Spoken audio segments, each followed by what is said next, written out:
When news breaks here in the United States, 6 News has got you covered. From the big political stories to what's being talked about on the ground, we'll keep you informed with up-to-the-minute reporting and exclusive stories. President Trump's endorsement is the biggest endorsement in all of politics, period. And that's the challenge, right? That's exactly the challenge, Stuart. Hopefully this doesn't backfire and people just stop calling police altogether. He's taken unprecedented action, mandatory quarantines, very strict travel bans. On air, online, and live wherever you need us to be.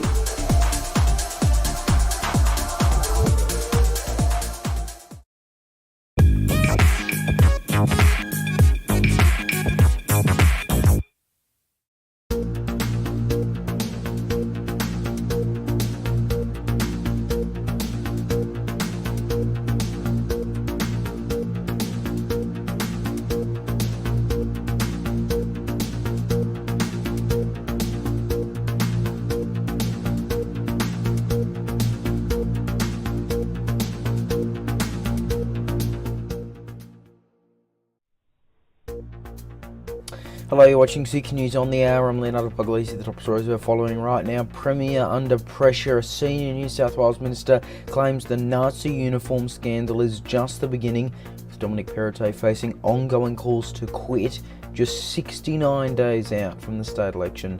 Pope Francis delivers a blessing for Cardinal George Pell during a funeral at the Vatican after his death during surgery ahead of his burial here in Australia. Warnings about grass fires next to a major highway on the New South Wales-Victoria border as bushfires burn in South Australia and Western Australia, and Queensland prepares for more flash flooding. And the ACT Attorney General stands by an expansion of light rail in the Territory, while a Canberra Liberal MP denies that his party is anti-public transport.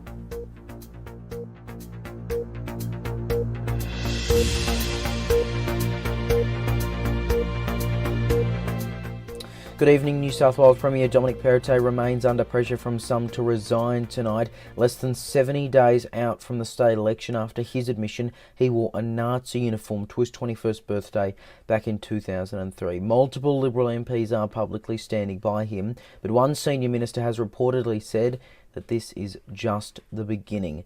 Senior reporter Darby Travers has the latest developments. 69 days away from the state election, questions are being raised about whether it is already over for the coalition government after Premier Dominic Perrottet revealed he wore a Nazi uniform to his 21st birthday party. The Premier has continued to apologise for his actions, which happened back in 2003. A New South Wales government source told the ABC that they don't believe Perrottet can make it to the upcoming election, and that his position is untenable. A number of senior Liberal MPs have all publicly stood by the Premier, while Labor leader Chris Minns said himself that Perrottet should not resign, amid some saying that the news has cost the Liberals and Nationals the election. Minns said he doesn't believe it will affect how people vote in 2 months' time. Other parties are continuing to react to the news, with Shooters, Farmers, Fishers and Farmers Party leader Robert Borsak saying he is disgusted and believes Perrottet should go. Meanwhile, Ali Davin, who is the Greens candidate for the seat of Albury, told 6 News that the Premier still has questions to answer. I think the conversation has been taken too far away from the fact that people are still experiencing systemic racism in New South Wales. I'm very proud that we've got Linda June Coe, a Wiradjuri woman on our upper house ticket, who has come out yesterday very strongly about the fact that in New South Wales, racism still runs systemically through the system, impacting First Nations people and so many other minorities in our state. I think Dominic Perrottet has some questions to answer, and I'll let him do that. But I think really to say that he hopes some good will come out of it, but they're not proposing any transformative changes to policy or how the state is operated, particularly around child prisons. And the fact that First Nations people are overrepresented in particularly mainstream jails and child prisons. We've got 16-year-olds locked up. I think really that's where the conversation should be going, and I think Dominic Perrottet has some questions and some hard truths to realise. A senior minister has now told Channel 7 that they believe this latest scandal is just the beginning. New South Wales residents will head to the polls on March 25. And 15 registered parties are now set to contest the state election. Legalised cannabis, which came close to winning several Senate seats and also won recently in Victoria's state election, will be running. 2 newly renamed parties are also running, with Resign New South Wales becoming the Public Education Party and the Open Party becoming Elizabeth Farrelly Independence. Pope Francis has delivered a final blessing for Cardinal George Pell during his funeral at the Vatican following his death. Pell is believed to have died as a result of heart complications during surgery in Rome. He will now be buried at St Mary's Cathedral in Sydney, with no state funeral in either New South Wales or Victoria.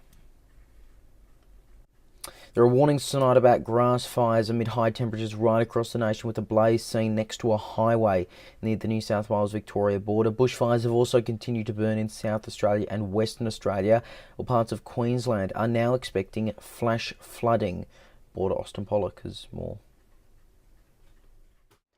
From one extreme to the other, Australia is right now battling torrential rain and flooding in the north, whilst heatwave conditions and bushfires are threatening the south and west.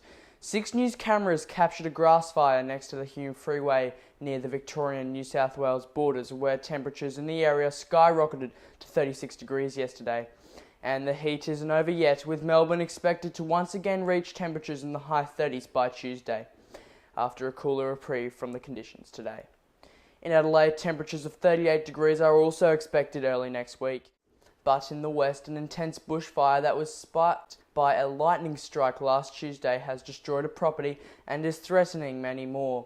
The fire was intensified by authorities to an emergency level on Saturday, but has since been downgraded and contained, however is not yet under control. They had a breakout yesterday afternoon under the influence of some pretty strong southeasterly winds, and so that fire expanded some 800 hectares in the northwest corner. I can advise that there's been 1 house lost yesterday afternoon, as well as 3 others damaged, and there are a couple of members of the community with minor burns to their hands. An evacuation centre has been set up at Donnybrook Recreation Centre. Back up north in Queensland, the last 3 days alone, Mackay has recorded 292 millimetres of rainfall. Now, the Bureau of Meteorology warns that up to 400 millimetres of rain could fall within a 24-hour period on Monday. This is all from an intense monsoon trough, which is likely to next affect the Central Coast and Whitsundays within the coming hours. This rain also causing life-threatening flash flooding. To stay up to date with the latest information for all these weather emergencies, visit your state government's emergency website. Black Greens, the First Nations advisory group to the Greens, has said its support of an Indigenous voice to Parliament is subject to treaty negotiations with the federal Labor government. The Guardian reports the group wants discussion of Indigenous sovereignty included in the referendum, which will be held sometime this year, possibly even as early as August.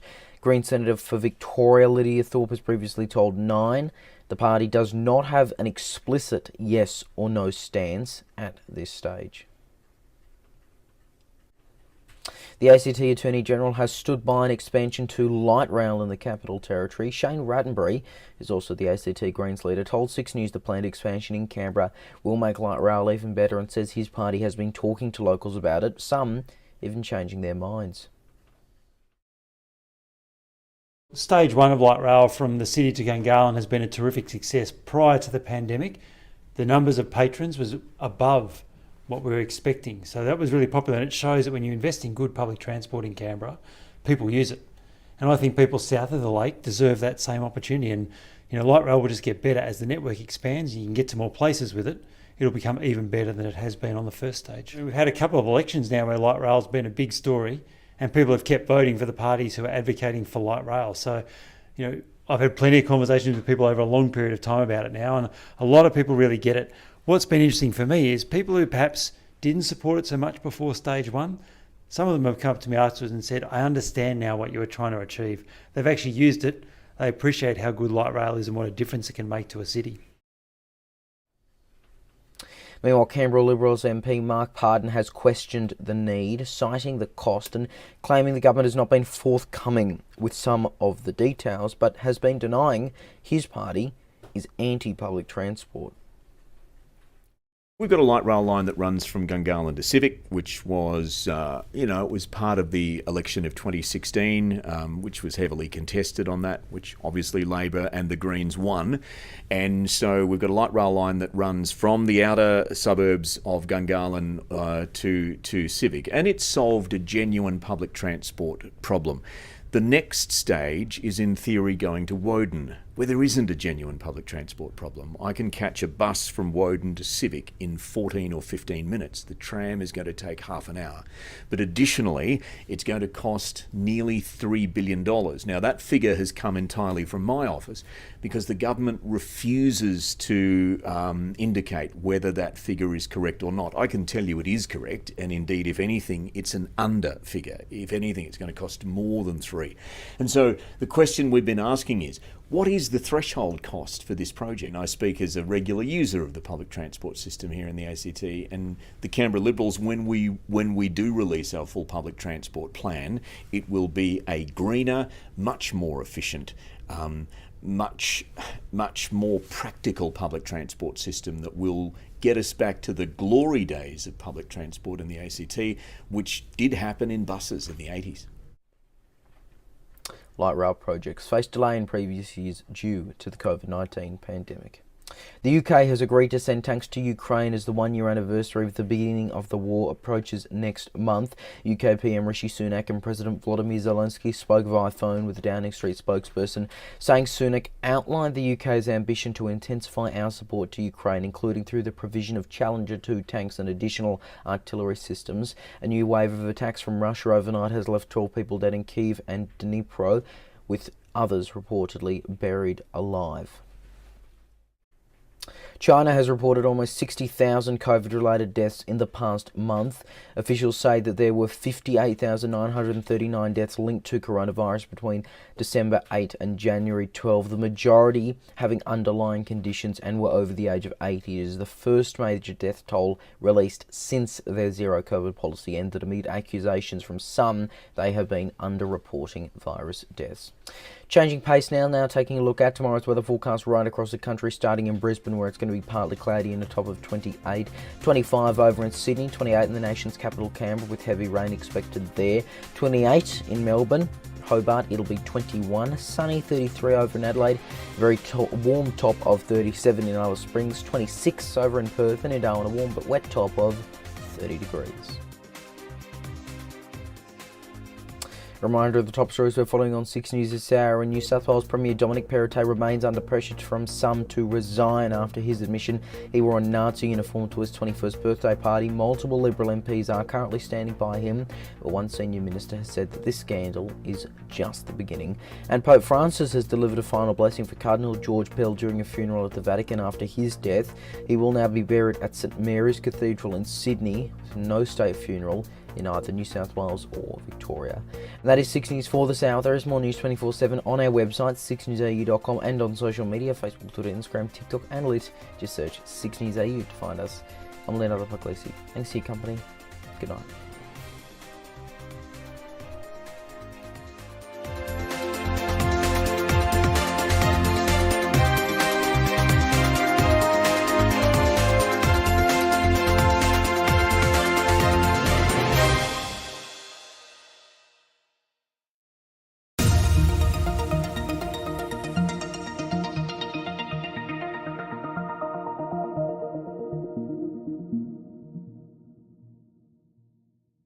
When news breaks here in the United States, 6 News has got you covered. From the big political stories to what's being talked about on the ground, we'll keep you informed with up-to-the-minute reporting and exclusive stories. President Trump's endorsement is the biggest endorsement in all of politics.